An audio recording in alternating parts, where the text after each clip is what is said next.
റെഡ്പാരറ്റിന്റെ മലയാളം ക്ലാസ്സിലേക്ക് ഏവർക്കും സ്വാഗതം. ഇന്ന് നമ്മൾ കത്തുകളെ കുറിച്ചാണ് നോക്കാൻ പോകുന്നത്. അതായത് എങ്ങനെയാണ് ഒരു കത്ത് എഴുതേണ്ടത്.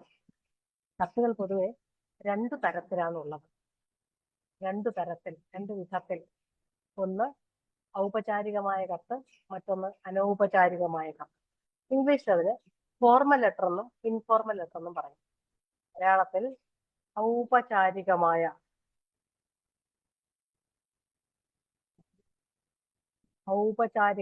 കത്ത്, ഔപചാരികമായ കത്ത് എന്നും, ഇത് ഒഫീഷ്യൽ ലെറ്റർ എന്ന് പറഞ്ഞാൽ ഔപചാരികമായ കത്ത്. അനൗപചാരികമായ കത്ത്,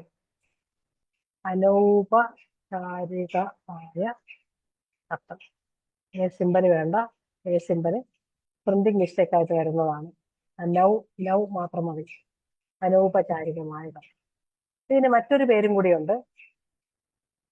ഔദ്യോഗികമായ കത്ത്, അനൗദ്യോഗികമായ കത്ത് എന്നൊരു മറ്റൊരു തരത്തിലും പറയുന്നുണ്ട്.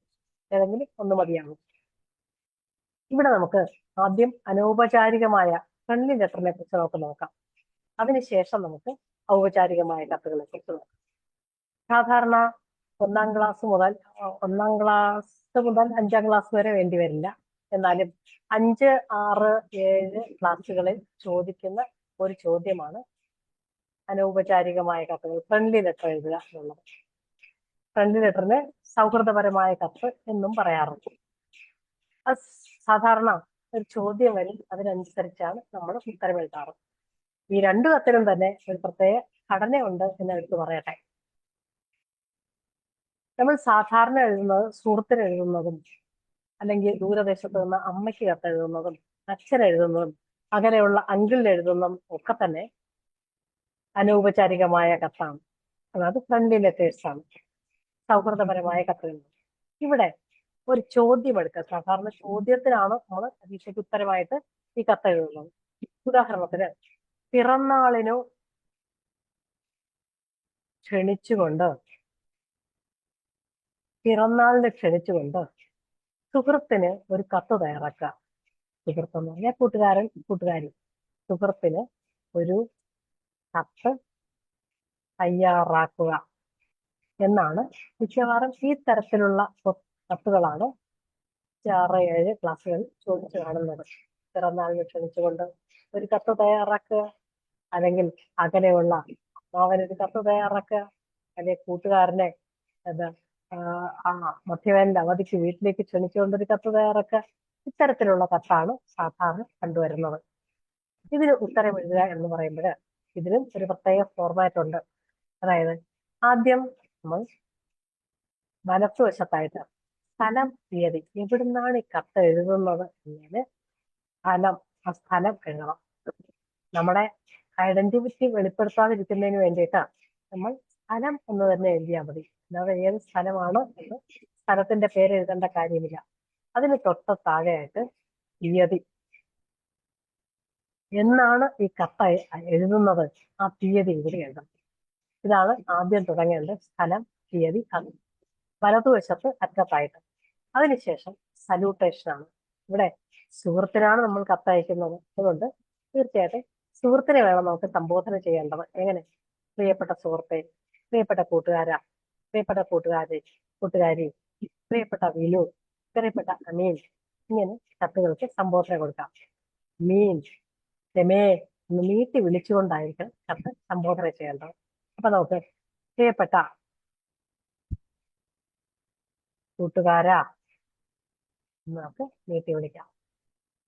എന്നിട്ട് ആദ്യം ഒരു കത്തെഴുതുന്നതിന് 3 പാരഗ്രാഫുകളാണ്, ഖണ്ഡികകളാണ് വേണ്ടത്. പാരഗ്രാഫ് എന്ന് പറയുന്നത് മലയാളത്തിൽ ഖണ്ഡിക എന്ന് പറയും. 3 ഖണ്ഡികകളാണ് വേണ്ടത്. ആദ്യത്തെ ഖണ്ഡികയിൽ ആമുഖമായിരിക്കണം. എന്താണ് എഴുതാൻ പോകുന്നു എന്നുള്ളതിന്റെ ആമുഖം. അടുത്ത പാരഗ്രാഫിൽ എന്താണ് വിഷയം അതിനെ കുറിച്ച് എഴുതണം. അവസാനത്തെ പാരഗ്രാഫിൽ ഒരു ഉപസംഹാരത്തോടുകൂടി നമുക്ക് അവസാനിപ്പിക്കാം. അപ്പൊ എങ്ങനെയാണ് ഈ പിറന്നാളിനെ ക്ഷണിച്ചുകൊണ്ടൊരു കത്ത് എഴുതുമ്പോൾ ഒരു കൂട്ടുകാരൻ എങ്ങനെയാണ് നമുക്ക് ആമുഖം തയ്യാറാക്കുന്നത് എന്ന് നമുക്ക് നോക്കാം. അതായത് ആമുഖം തയ്യാറാക്കുമ്പോൾ നമ്മളിപ്പോ ഒരു റെയിൽവേ സ്റ്റേഷനിൽ അല്ലെങ്കിൽ മറ്റൊരു സ്ഥലത്ത് വെച്ച് പെട്ടെന്ന് ഒരു കൂട്ടുകാരനെ കാണാൻ ഇടയായാൽ നമ്മൾ എങ്ങനെയായിരിക്കും അവനുമായിട്ട് സംസാരിക്കുക? ആ, എന്തുണ്ട് വിശേഷം, എവിടെ പോയിട്ട് വരുന്നു, എന്നൊക്കെ അല്ലേ. അപ്പൊ അതുപോലെ തന്നെ നമുക്ക് ഇവിടെ നമുക്ക് ആരംഭിക്കാം. എന്തുണ്ട് വിശേഷം, എന്തുണ്ട് വിശേഷം എന്ന് ചോദിക്കാം. എന്തുണ്ട് വിശേഷം എന്നത് ഇവിടെ ഒരു ചോദ്യം മാർക്കോട്. സുഖം തന്നെ അല്ലേ, സുഖം തന്നെ അല്ലേ, സുഖം തന്നെ അല്ലേ എന്ന് നമ്മൾ ചോദ്യചിഹ്നം കൊടുക്കുകയാണ്. സുഖം തന്നെ അല്ലേ എന്ന്. എന്തുണ്ട് വിശേഷം, സുഖം തന്നെ അല്ലേ എന്ന് ചോദിക്കും. അടുത്തത് ഇനി എന്താണ് എഴുതേണ്ടത്? ഒരുപാട് നാളായി എനിക്ക് ഒരു കത്ത് എഴുതണമെന്ന് വിചാരിക്കുന്നു എന്നെഴുതി തുടങ്ങാം അല്ലെ. ഒരുപാട് നാളായി. നിനക്ക് ഒരുപാട് കൊണ്ട് മാറിപ്പോയതാണ്. ഒരുപാട് നാളായി നിനക്ക് ഒരു കത്ത് എഴുതണമെന്ന്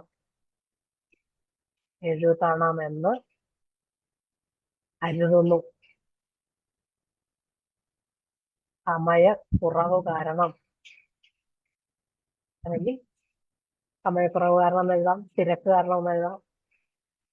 തിരക്കുകൾ കാരണം എന്നാണ് കൂടുതൽ യോജ്യമായത്. നമുക്ക് അങ്ങനെ എഴുതാം. തിരക്കുകൾ കാരണം അത് മാറ്റി വെക്കേണ്ടി വന്നു. ഈ എഴുതുന്ന കാര്യം മാറ്റി വെക്കേണ്ടി വന്നു. ഓരോരോ തിരക്കുകളിൽ പെട്ടുപോകുന്നു. അതുകൊണ്ട് അത് മാറ്റി വെക്കേണ്ടി വന്നു. അതെ. ഇപ്പോൾ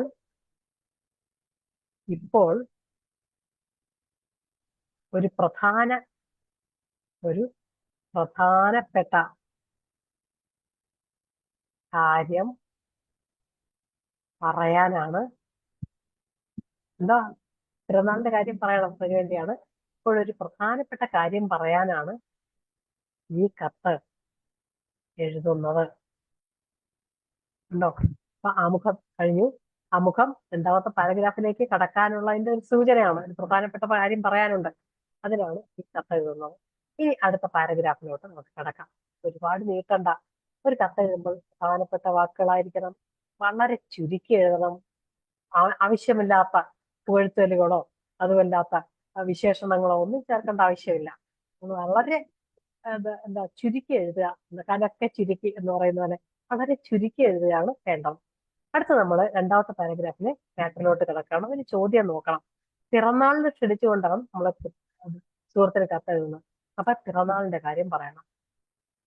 ഒരു ഫിംഗർ സ്പേസ് അല്ലെങ്കിൽ ഒരു 2 ലെറ്റേഴ്സിന്റെ സ്പേസ് വിട്ടിട്ട് പാരഗ്രാഫ് തുടങ്ങാം. ഈ വരുന്ന എന്നാണ്? ജൂലൈ 20-ാം തീയതി എന്റെ പിറന്നാളാണ്. എന്റെ പിറന്നാളാണെന്ന് പറഞ്ഞു. ഇനി എന്താ പറയേണ്ടത്?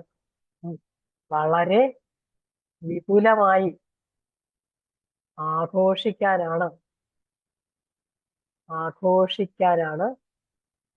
ആരാ? അച്ഛനും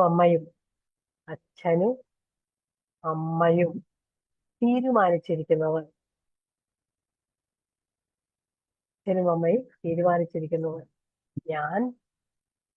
ഞാൻ എൻ്റെ എല്ലാ കൂട്ടുകാരെയും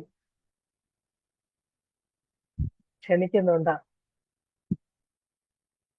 ഞാൻ എൻ്റെ എല്ലാ കൂട്ടുകാരെയും ക്ഷണിക്കുന്നുണ്ട്. നീയും വരണം. എല്ലാ കൂട്ടുകാരെയും ക്ഷണിക്കുന്നുണ്ട്, നീയും വരണം. നീ എവിടെ വെച്ചാണെന്ന് പറഞ്ഞില്ല. വീട്ടിൽ വെച്ച് തന്നെയാണ്. വീട്ടിൽ വെച്ചു തന്നെയാണ് ആഘോഷങ്ങൾ.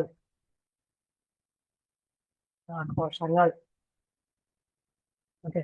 വേറെ ഹാളിലൊന്നുമല്ല, വീട്ടിൽ വെച്ച് തന്നെയാണ് ആഘോഷം. അതുകൊണ്ട് നീ തീർച്ചയായിട്ടും വരണം എന്ന് പറഞ്ഞു.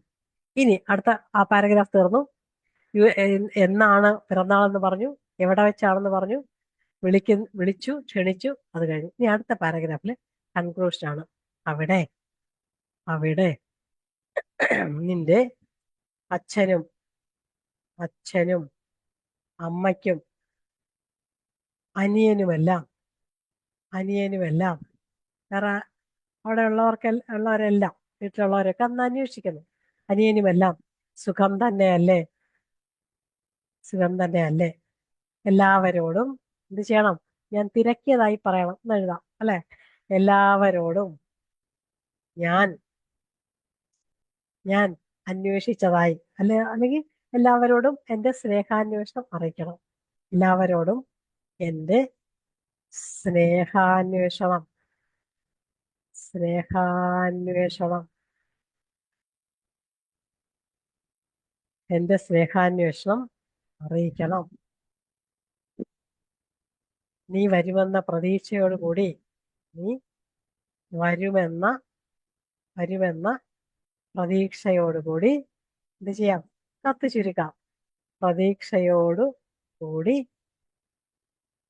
കത്ത് ചുരുക്കുന്നു എന്ന് പറഞ്ഞാൽ നിർത്തുന്നു, ചുരുക്കുന്നു, കത്ത് ചുരുക്കുന്നു. അപ്പൊ നോക്കൂ, അവിടെ നിന്റെ അച്ഛനും അമ്മയ്ക്കും അനിയനും എല്ലാം സുഖം തന്നെയല്ലേ. എല്ലാവരോടും എന്റെ സ്നേഹാന്വേഷണം അറിയിക്കണം. നീ വരുമെന്ന പ്രതീക്ഷയോടെ കത്തും ചുരുക്കുന്നു. അടുത്ത നടുക്കായിട്ട് എന്ന് എന്ന് അതിന്റെ താഴെ വലത്തെ അറ്റത്തായിട്ട് എന്ന് സ്നേഹപൂർവം. അത് ഉപസംഹാരം അവസാനിപ്പിക്കുന്ന വാക്കാണ്. നിശ്ചയമായിട്ടും അത് എഴുതിയിരിക്കണം. സ്നേഹപൂർവം അതിന്റെ ഘടനയാണ് കത്തിന്റെ. സ്നേഹപൂർവം ഒരു കോമ ഇട്ടിട്ട് അതിന്റെ താഴെ എന്ത് ചെയ്യണം? ഒപ്പൊന്നും ഇടണ്ട, വെറുതെ പേര് എന്ന് എഴുതിയാൽ മതി. കാരണം നമ്മുടെ കൂട്ടുകാരനല്ലേ, ഒപ്പിന്റെ ഒന്നും ആവശ്യമില്ല, പേര് എന്ന് എഴുതിയാൽ മതിയാവും. എന്നിട്ട് ഈ ഇനി കത്തെഴുതി ഒക്കെ കഴിഞ്ഞു, ഇനി അവിടെ അയക്കണം. അയച്ചാലേ അവന്റെ കയ്യിൽ കിട്ടുള്ളൂ. അതുകൊണ്ട് എന്ത് ചെയ്യണം? അഡ്രസ് ആവശ്യമാണ്. മേൽവിലാസം എഴുതിയിരിക്കണം, എന്നാലേ കിട്ടുള്ളൂ. അല്ലെങ്കിൽ കത്തെഴുതി വെച്ചാ പോരല്ലോ, നമുക്ക് അയക്കണമല്ലോ. അപ്പൊ എന്ത് ചെയ്യണം? മേൽവിലാസം മേൽവിലാസം എന്നെഴുതിയിട്ട് മേൽവിലാസം എന്നെഴുതിയിട്ട് മേൽവിലാസം എന്ന് പറഞ്ഞാൽ ഇംഗ്ലീഷിൽ അഡ്രസ് എന്നാണ് അർത്ഥം. മേൽവിലാസം എന്നെഴുതിയിട്ട് അതിന്റെ താഴെ എന്തെഴുതണം? അഡ്രസ്. അഡ്രസ് എന്താ? ടു എന്നാണ് ഇംഗ്ലീഷിൽ എഴുതുക. അതിന് മലയാളത്തിലെ സ്വീകർത്താവ്, ആരാണോ കത്ത് സ്വീകരിക്കുന്നത്, അല്ലെങ്കിൽ ഗ്രാഹകൻ എന്നും എഴുതാം. ഇവിടെ സ്വീകർത്താവ് എന്ന് എഴുതിയിട്ട് ടുവിന് പകരമാണ് സ്വീകർത്താവ് എന്ന് എഴുതുന്നത്. സ്വീകർത്താവ്. എന്നിട്ട് കൂട്ടുകാരന്റെ പേര് ടു എന്ന് എഴുതിയിട്ട് ഒരു ഫിംഗർ സ്പേസ് മാറ്റി പേര്. അതിന്റെ താഴെ അവന്റെ വീട്ടുപേര്, കൂട്ടുകാരന്റെ വീട്ടുപേര് വേണം. അല്ലെങ്കിൽ എവിടെ കിട്ടുന്നത്? ഏതെങ്കിലും സ്ഥലത്ത് കൊണ്ടിട്ടാ പോരല്ലോ, പോസ്റ്റ്മാന് കറക്റ്റ് വീട്ടിൽ കൊണ്ടു കൊടുക്കണ്ടേ. അപ്പൊ വീട്ടുപേര് വേണം. അടുത്ത സ്ഥലം, ഏത് സ്ഥലത്താണ് ആ വീടിരിക്കുന്നത്, അപ്പൊ നിശ്ചയമായിട്ട് സ്ഥലത്തിന്റെ പേര് വേണം. പിന്നെയോ അതിലൊക്കെ ഉപരി പോസ്റ്റ് ഓഫീസ്, ഏത് പോസ്റ്റ് ഓഫീസ് വഴിയാണ് വരുന്നത്, അതുകൊണ്ട് പോസ്റ്റ് ഓഫീസിന്റെ പേര് വേണം. അതിന്റെ താഴെ ഏത് ജില്ലയിലാണ് ഈ പോസ്റ്റ് ഓഫീസ്, ആ ജില്ല എന്നെഴുതി പിൻകോഡ് നിർബന്ധമായിട്ട് വെക്കണം. അപ്പൊ കത്ത് ഉറപ്പായിട്ട് കിട്ടും എന്നർത്ഥം. പിൻകോഡ്. ഇത്രയും ഒരു അഡ്രസ്സിന്റെ രീതിയാണ്. ഉറപ്പായിട്ട് ഇത്രയും എഴുതിയിരിക്കണം അഡ്രസ്സിൽ. ഇനി അഡ്രസ്സ് എഴുതിയാൽ മാത്രം പോരാ, എന്ത് ചെയ്യണം? ഈ അഡ്രസ്സിന് ചുറ്റും ഒരു ബോക്സ് വരയ്ക്കണം. അപ്പൊ പരീക്ഷയ്ക്ക് അഡ്രസ്സിന് ചുറ്റും മേൽവിലാസം എഴുതി അതിന്റെ താഴെ ഈ അഡ്രസ്സിന് ചുറ്റും ഇങ്ങനെ ഒരു ബോക്സ് കൂടെ നിർബന്ധമായിട്ട് നമ്മൾ വരയ്ക്കണം.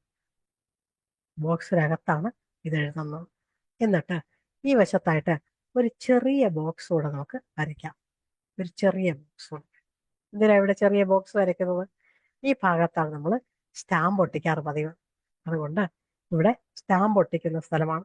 നമുക്ക് സ്റ്റാമ്പ് എന്ന് തന്നെ എഴുതാം. സ്റ്റാമ്പിനുള്ള സ്പേസ് ആണ്. അപ്പോഴ് സ്റ്റാമ്പ്. ഇതാണ് ഒരു അഡ്രസ്സ് എഴുതുന്നതിന്റെ രീതി. മേൽവിലാസം, സ്വീകർത്താവ്, പേര്, വീട്ടുപേര്, സ്ഥലം, പോസ്റ്റ് ഓഫീസ്, ജില്ല, പിൻകോഡ്, പിന്നെ സ്റ്റാമ്പ് എന്ന്. ടീച്ചർ ഈ ബോക്സ് മായ്ക്കാണ്, അല്ലെങ്കിൽ അത് മൂവ് ചെയ്യും. അതുകൊണ്ട് ഇനി നമുക്ക് ലെറ്റർ ആകെപ്പാടെ ഒന്ന് നോക്കാം. അപ്പോൾ പിറന്നാളിന് ക്ഷണിച്ചുകൊണ്ട് സുഹൃത്തിന് ഒരു കത്ത് തയ്യാറാക്കുക. സ്ഥലം, തീയതി. പ്രിയപ്പെട്ട കൂട്ടുകാരാ, എന്തുണ്ട് വിശേഷം? സുഖം തന്നെയല്ലേ? ഒരുപാട് നാളായി നിനക്കൊരു കത്ത് എഴുതണമെന്ന് കരുതുന്നു. തിരക്കുകൾ കാരണം അത് മാറ്റിവെക്കേണ്ടി വന്നു. ഇപ്പോൾ ഒരു പ്രധാനപ്പെട്ട കാര്യം പറയാനാണ് ഈ കത്തെഴുതുന്നത്. ഈ വരുന്ന ജൂലൈ 20-ാം തീയതി എന്റെ പിറന്നാളാണ്. വളരെ വിപുലമായി വളരെ വിപുലമായി ആഘോഷിക്കാനാണ് വിപുലമായി ആഘോഷിക്കാനാണ് അച്ഛനും അമ്മയും തീരുമാനിച്ചിരിക്കുന്നത്. ഞാൻ എന്റെ എല്ലാ കൂട്ടുകാരെയും ക്ഷണിക്കുന്നുണ്ട്. നീയും വരണം. വീട്ടിൽ വെച്ച് തന്നെയാണ് ആഘോഷങ്ങൾ. അവിടെ നിന്റെ അച്ഛനും അമ്മയ്ക്കും അനിയനും എല്ലാം സുഖം തന്നെയല്ലേ? എല്ലാവരോടും എന്റെ സ്നേഹാന്വേഷണം അറിയിക്കണം. നീ വരുമെന്ന പ്രതീക്ഷയോടുകൂടി കത്ത് ചുരുക്കുന്നു എന്ന് സ്നേഹപൂർവ്വം. പേര്, മേൽവിലാസം, സ്വീകർത്താവ്, പേര്, വീട്ടുപേര്, സ്ഥലം, പോസ്റ്റ് ഓഫീസ്, ജില്ല, പിൻകോഡ്, സ്റ്റാമ്പ്. ഇത്രയുമാണ് സാധാരണ ഒരു ഫ്രണ്ട്ലി ലെറ്ററിന് അല്ലെങ്കിൽ അനൗപചാരികമായ ലെറ്ററിന് വേണ്ടി നമ്മൾ എഴുതേണ്ടത്. ഇതാണ് അതിന്റെ രീതി. ഇനി ഒരു ഔപചാരികമായ കത്താണെങ്കിൽ നമുക്ക് എങ്ങനെ എഴുതാം? ഔപചാരികമായ കത്ത് ഔപചാരികമായ കത്ത് ഇത് ശരിക്കും ഒരു ഒഫീഷ്യൽ ലെറ്ററാണ്. എങ്ങനെയാണ് ഒരു ഒഫീഷ്യൽ ലെറ്റർ തയ്യാറാക്കേണ്ടത്? അതിനുമുണ്ട് പ്രത്യേക ഫോർമാറ്റ്. സാധാരണ 8, 9, 10 ക്ലാസ്സുകളിൽ നിർബന്ധമായിട്ടും നിശ്ചയമായിട്ടും വരുന്ന സുനിശ്ചിതമായ ഒരു ചോദ്യമാണ് ലെറ്റർ റൈറ്റിംഗ്, കത്തെഴുത്ത്. അതുകൊണ്ട് എല്ലാവരും അതിന്റെ ഫോർമാറ്റ് മനസ്സിലാക്കണം. അതിനനുസരിച്ച് വേണം കത്തെഴുതേണ്ടത്. ഇവിടെ ഒരു കത്തെഴുതണമെങ്കിൽ നിശ്ചയമായിട്ടും ഔപചാരികമായ കത്തെന്ന് പറയുന്നത് ഒന്നുകിൽ ഒരു നമ്മളൊരു ഒരു പോലീസിന് നമ്മുടെ എന്തെങ്കിലും കളഞ്ഞുപോയി എന്ന് പറഞ്ഞ് പോലീസിന് ഒരു പരാതി കൊടുക്കുന്ന കത്തിന് അത് ഒഫീഷ്യൽ ലെറ്ററാണ് ആയിട്ട് വേണം നമ്മൾ എഴുതേണ്ടത്. അതുപോലെ തന്നെ നമ്മൾ ടീച്ചറിനോട് ക്ലാസ്സിൽ ഒരു ദിവസത്തെ ലീവ് വേണം എന്ന് അപേക്ഷിക്കുന്നതും ഒഫീഷ്യൽ ലെറ്ററാണ്. അതുപോലെ തന്നെ ജോലിക്ക് അപേക്ഷിക്കുന്നത് അത് ഫോർമൽ ലെറ്ററാണ്, ഔപചാരികമായ കത്താണ്. ഇനി നമ്മൾ ഏതാണ്ട് അത് കുടിവെള്ള പ്രശ്നം നമുക്ക് വളരെ അധികം കഷ്ടപ്പെടുന്നു, അതുകൊണ്ട് വെള്ളം കിട്ടണമെന്ന് പറഞ്ഞ് നമ്മൾ പഞ്ചായത്ത് പ്രസിഡന്റിന് ഒരു കത്തയക്കുന്നു, അത് ഒഫീഷ്യൽ ലെറ്ററാണ്, ഔപചാരികമായ കത്താണ്. ഇവിടെ നമുക്ക് കഴിഞ്ഞ വർഷം വന്ന ഒരു 10-ാം ക്ലാസ്സിൽ വന്ന ഒരു സാമ്പിൾ ക്വസ്റ്റ്യൻ എടുത്ത് അതിന് നമുക്ക് ആൻസർ ചെയ്ത് നോക്കാം. നോക്കൂ, മഴക്കെടുതിയെ തുടർന്ന്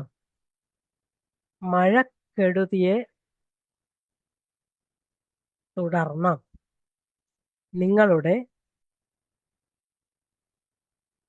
പ്രദേശത്തുണ്ടായ കനത്ത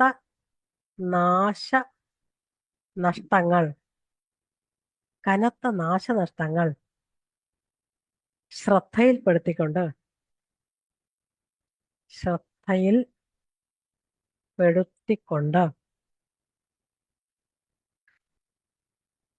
ഉചിതവും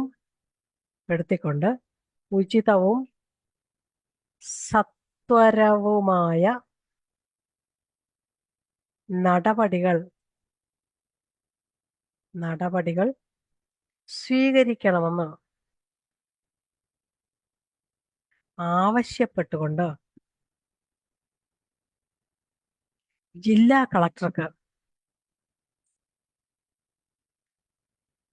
കളക്ടർക്ക് ഒരു കത്ത് തയ്യാറാക്കുക. ഇതാണ് ചോദ്യം. കഴിഞ്ഞ ബോർഡ് എക്സാമിന് ചോദിച്ചിരുന്ന ചോദ്യമാണ്. അപ്പോഴത്തേക്കും ഇതിന് നമുക്ക് ഒരു ആൻസർ എഴുതി നോക്കാം. എങ്ങനെയാണ് ഇതിന് എഴുതേണ്ടതെന്ന് നോക്കാം. മഴക്കെടുതിയെ തുടർന്ന് നിങ്ങളുടെ പ്രദേശത്തുണ്ടായ നാശനഷ്ടങ്ങൾ ശ്രദ്ധയിൽപ്പെടുത്തിക്കൊണ്ട് ഉചിതവും സത്വരവുമായ നടപടികൾ സ്വീകരിക്കണമെന്ന് ആവശ്യപ്പെട്ടുകൊണ്ട് ജില്ലാ കളക്ടർക്ക് ഒരു കത്ത് തയ്യാറാക്കുക. ഇവിടെ നോക്കൂ, സ്വീകരിക്കണമെന്ന് ആവശ്യപ്പെട്ടുകൊണ്ട് ജില്ലാ കളക്ടർക്ക് ഒരു കത്ത് തയ്യാറാക്കുക. സ്വീകരിക്കണമെന്ന് ആവശ്യപ്പെട്ടുകൊണ്ട് ജില്ലാ കളക്ടർക്ക് ഒരു കത്ത് തയ്യാറാക്കുക. ഇങ്ങനെ ഒരു ചോദ്യം വരികയാണെങ്കിൽ എങ്ങനെ നമ്മൾ അതിന് ഉത്തരം എഴുതും? ജില്ലാ കളക്ടർക്കാണ് എഴുതുന്നത്. അപ്പോൾ ഇതിന് പ്രത്യേക ഫോർമാറ്റ് തന്നെയുണ്ട്. ഒരു ഒഫീഷ്യൽ ലെറ്റർ അല്ലെ ഫോർമൽ ലെറ്റർ അല്ലെങ്കിൽ ഔദ്യോഗികമായ ഒരു കത്ത് തയ്യാറാക്കുന്നതിന്റെ രീതി, ഘടന എങ്ങനെയാണെന്ന് പറഞ്ഞാൽ ആദ്യം പ്രേഷിതാവ്, ഫ്രം എന്ന് ഇംഗ്ലീഷ് പറയും, ഇത് പ്രേഷിതാവ് എന്ന് പറയാം. അതുമല്ലെങ്കിൽ നമുക്ക് പ്രേഷകൻ എന്നും പറയാം. പ്രേഷകൻ എന്ന് പറഞ്ഞാൽ അയക്കുന്ന വ്യക്തി എന്നാണ് അർത്ഥം. പ്രേഷകൻ ആരാണ് അയക്കുന്നത്? നമ്മളാണ്. ശ്രദ്ധയിൽപ്പെടുത്തിക്കൊണ്ട് ജില്ലാ കളക്ടർക്ക് ഒരു കത്ത് തയ്യാറാക്കുന്നത് നമ്മളാണ് തയ്യാറാക്കുന്നത്. അപ്പൊ നമ്മുടെ പേര്, അതിന്റെ താഴെ വീട്ടുപേര് എന്ന് എഴുതിയിട്ട് കോമ മസ്റ്റാണ്, നിർബന്ധമായിട്ട് ഇടണം. അടുത്തത് സ്ഥലം, നമ്മുടെ വീട്ടുപേര് നമുക്ക്, കാരണം എവിടുന്ന് നമ്മൾ ഏത് വീട്ടിലാണെന്ന് അറിയണമല്ലോ, ഏത് സ്ഥലത്തെ ആണെന്ന് അറിയണമല്ലോ. അടുത്തത് പഴയ പോലെ നമ്മൾ ഇൻഫോർമൽ ലെറ്ററിൽ തയ്യാറാക്കിയ പോലെ തന്നെ പോസ്റ്റ് ഓഫീസ്, എൻ്റെ താഴെ ജില്ല, ഒരു ഹൈഫൺ ഇട്ടിട്ട് പിൻകോഡ്. ഇതാണ് ഒരു പ്രേക്ഷിതാവ് എന്നുള്ള നമ്മുടെ അഡ്രസ്സ്. നമ്മൾ ശരിക്കും പേര് എഴുതേണ്ട ആവശ്യമില്ല, പേരും വീട്ടുപേര് സ്ഥലമൊന്നും എഴുതണ്ട. കാരണം ടീച്ചർ ഇങ്ങനെ എഴുതാൻ കാരണം നമ്മുടെ ഐഡന്റിറ്റി വെളിപ്പെടുത്താതിരിക്കാൻ വേണ്ടിയിട്ടാണ്. നിങ്ങൾ പരീക്ഷയ്ക്കും ഇമാതിരി എഴുതിയാൽ മതി. നമ്മുടെ പേര് അല്ലെങ്കിൽ ശ്രീകുമാരി, വീട്ടുപേര് സുനിൽ നിവാസ്, അല്ലെ സ്ഥലം വെള്ളിയോട് എന്നങ്ങനെ എഴുതേണ്ട കാര്യമില്ല. അപ്പൊ നമ്മൾ ആ സ്ഥാനത്ത് സ്ഥലം, വീട്ടുപേര്, പേര്, വീട്ടുപേര്, സ്ഥലം, പോസ്റ്റ് ഓഫീസ്, ജില്ല, പിൻകോഡ് എന്ന് എഴുതിയാൽ മതിയാകും. അതിനുശേഷം അതിന്റെ താഴെ സ്വീകർത്താവ് ടു അഡ്രസ്സാണ്. അതിന് മലയാളത്തിൽ സ്വീകർത്താവ് എന്നാ പറയുക. അതുമല്ലേ സ്വീകർത്താവിന് പകരം ഗ്രാഹകൻ എന്നെഴുതുന്നതുകൊണ്ടും തെറ്റില്ല. ഗ്രാഹകൻ, വായിച്ച് ഗ്രഹിക്കേണ്ട ആള്, അതാണ് ഗ്രാഹകൻ.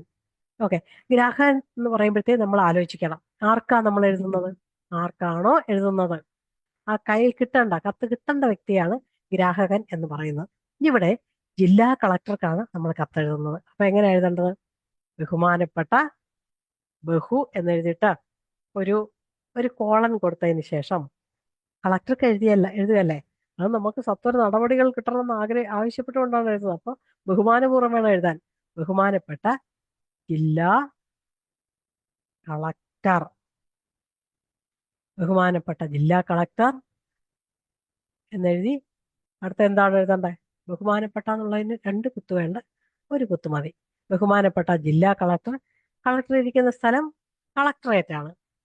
കളക്ടറേറ്റ്, അടുത്തൊരു കോമ ഇട്ടിട്ട് അതിന്റെ താഴെ എവിടെയാണ് സ്ഥലം,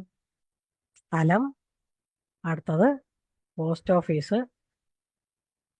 ഓഫീസ്, കോമ, അടുത്തത് ജില്ല ഹൈഫൺ പിൻകോഡ്. ഒരു കാര്യം പറയാം, ഒരു ജില്ലയിൽ ഒരു ജില്ലാ കളക്ടറെ ഉണ്ടാവുള്ളൂ. അപ്പൊ ബഹുമാനപ്പെട്ട ജില്ലാ കളക്ടർ ജില്ലാ പിൻകോഡ് വെച്ചാൽ അവിടെ കിട്ടും, ഉറപ്പാണ്. ഇപ്പൊ മുഖ്യമന്ത്രിക്ക് എഴുതുകയാണെങ്കിൽ ഒരൊറ്റ ആളേ ഉള്ളൂ, മുഖ്യമന്ത്രി. അപ്പൊ മുഖ്യമന്ത്രി കേരള എന്ന് മാത്രം എഴുതിയാലും കിട്ടും. എന്നാലും ഈ അഡ്രസ്സ് മുഴുവനായിട്ട് വെക്കുന്നതാണ് അതിന്റെ രീതി. ഓക്കെ, അപ്പൊ ഇത്രയും വെച്ചതിന് ശേഷം സ്വീകർത്താവ് വെച്ച് കഴിഞ്ഞു, കിട്ടേണ്ട ആളുടെ ഇത് വെച്ച് കഴിഞ്ഞു. അടുത്തത് നമുക്ക് എഴുതേണ്ടത് സംബോധനയാണ്. സല്യൂട്ടേഷൻ എന്ന് ഇംഗ്ലീഷിൽ പറയും. അതിന് നമുക്ക് എങ്ങനെ എഴുതേണ്ടത്? കളക്ടർക്ക് എഴുതാണ് ബഹുമാന്യനായ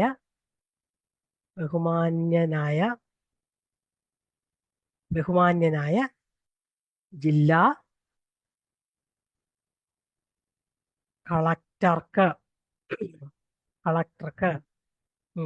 ബഹുമാന്യനായ ജില്ലാ കളക്ടർക്കാണ് നമ്മൾ എഴുതുന്നത്.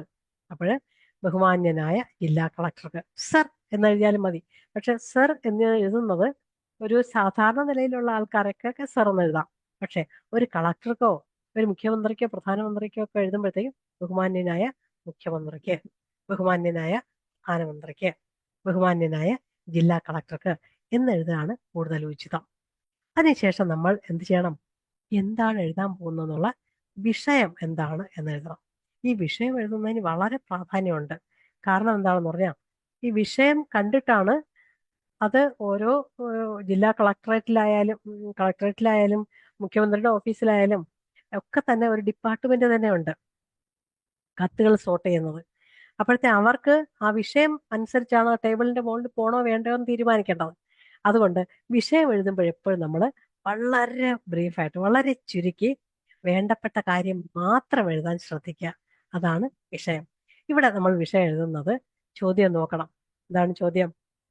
മഴക്കെടുതിയെ തുടർന്ന് നിങ്ങളുടെ പ്രദേശത്തുണ്ടായ കനത്ത നാശനഷ്ടങ്ങൾ ശ്രദ്ധയിൽപ്പെടുത്തിക്കൊണ്ട് ഉചിതവും സത്വരമായ നടപടികൾ സ്വീകരിക്കണമെന്ന് ആവശ്യപ്പെട്ടുകൊണ്ട് ജില്ലാ കളക്ടർക്ക് കത്തെഴുതുക.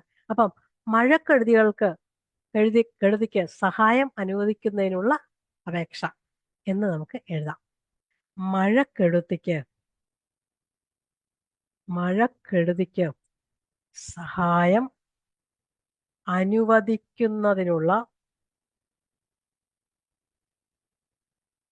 അനുവദിക്കുന്നതിനുള്ള അപേക്ഷ എന്ന് തന്നെ നമുക്ക് കൊടുക്കാം. ഒരപേക്ഷ, റിക്വസ്റ്റ് ആണത് എന്ന് തന്നെ കൊടുക്കാം.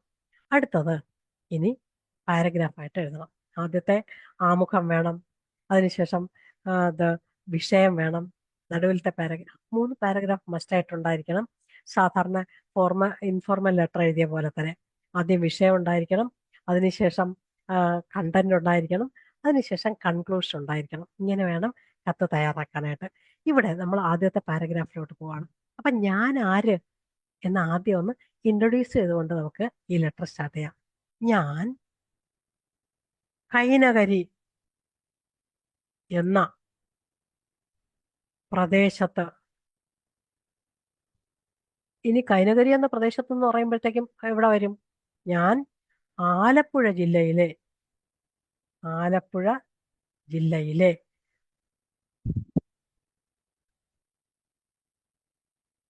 ഞാൻ ആലപ്പുഴ ജില്ലയിലെ, നോക്കൂ, ഇവിടെ ആലപ്പുഴ ജില്ലയിലെ എന്ന് പറയുന്നതിന് ആലപ്പുഴ എന്ന് പേര് മെൻഷൻ ചെയ്യണമെന്നില്ല, ഡാഷ് ജില്ലയിലെ എന്ന് എഴുതിയാലും മതി. കൈനകരി എന്ന പ്രദേശത്ത്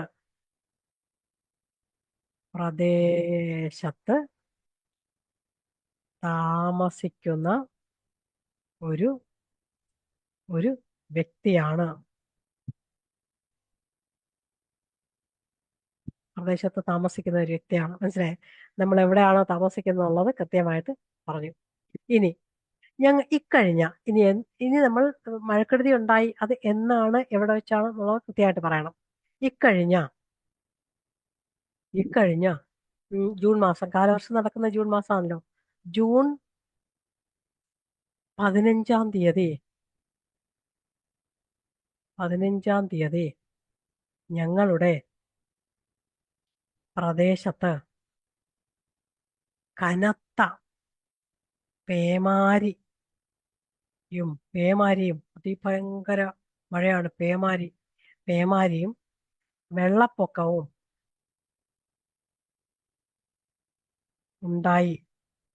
ഉണ്ടായ കാര്യം താങ്കൾ അറിഞ്ഞിരിക്കുമല്ലോ.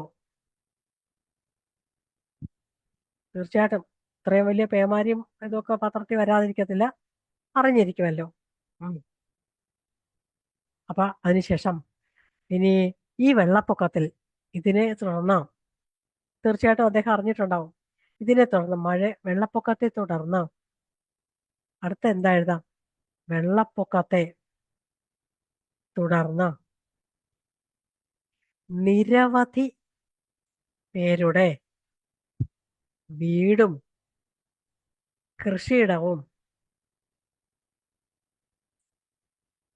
കൃഷിയും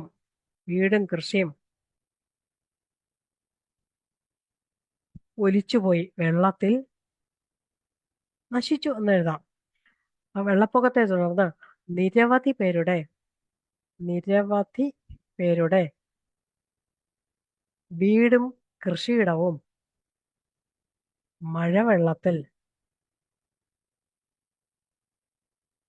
ഒലിച്ചുപോയി.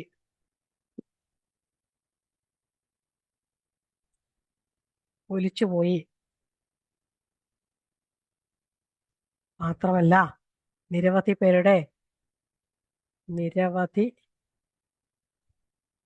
പേരുടെ വീടുകൾക്ക്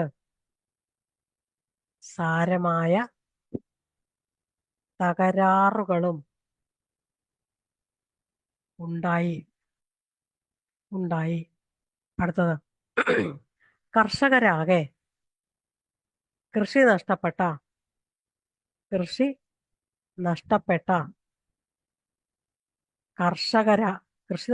കർഷകർ മാത്രമല്ല, വീട് നഷ്ടപ്പെട്ട, കൃഷി നഷ്ടപ്പെട്ട ജനങ്ങളാകെ ദുരിതത്തിലാണ്. അടുത്ത പാരഗ്രാഫില് ഇന്നേ വരെ, നാളിതുവരെ സർക്കാരിൽ നിന്നും യാതൊരു സഹായവും ഞങ്ങൾക്ക് ഞങ്ങൾക്ക് ലഭിച്ചിട്ടില്ല. ഞങ്ങൾക്ക് ലഭിച്ചിട്ടില്ല എന്നെഴുതാം. കാരണമേ എന്നാലേ അവർ ശീഘ്രം നടപടി എടുക്കുള്ളൂ. നാളെ ഇതുവരെ സർക്കാരിൽ നിന്ന് യാതൊരു നടപടിയും സഹായവും ഞങ്ങൾക്ക് ലഭിച്ചിട്ടില്ല. ആരാ? ജനങ്ങളാകെ വല്ലാത്ത ദുരിതത്തിലാണ്. ജനങ്ങളാകെ, അത് നേരത്തെ എഴുതി. ജനങ്ങളാകെ വല്ലാത്ത ദുരിതത്തിലാണ്. മാത്രമല്ല മാത്രമല്ല ഈ പ്രദേശത്ത് ഈ പ്രദേശത്ത് ഇപ്പോൾ ഇപ്പോൾ പകർച്ചവ്യാധിയും പകർച്ചവ്യാധിയും പടർന്നു പിടിച്ചിരിക്കുകയാണ്. പടർന്നു പിടിച്ചിരിക്കുകയാണ്. എത്രയും പെട്ടെന്ന് വേണ്ട ഉചിതമായ നടപടികൾ സ്വീകരിക്കുമെന്നും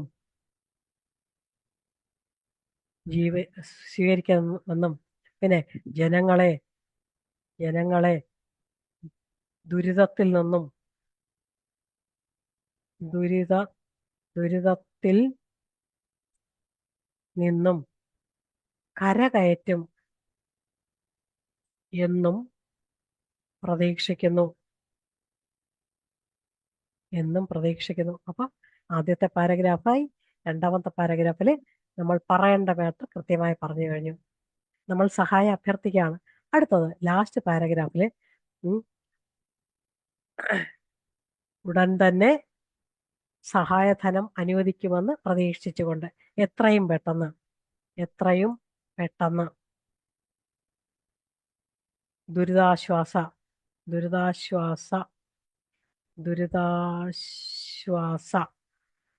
സഹായനിധി അനുവദിക്കും എന്ന് പ്രതീക്ഷിച്ചുകൊണ്ട്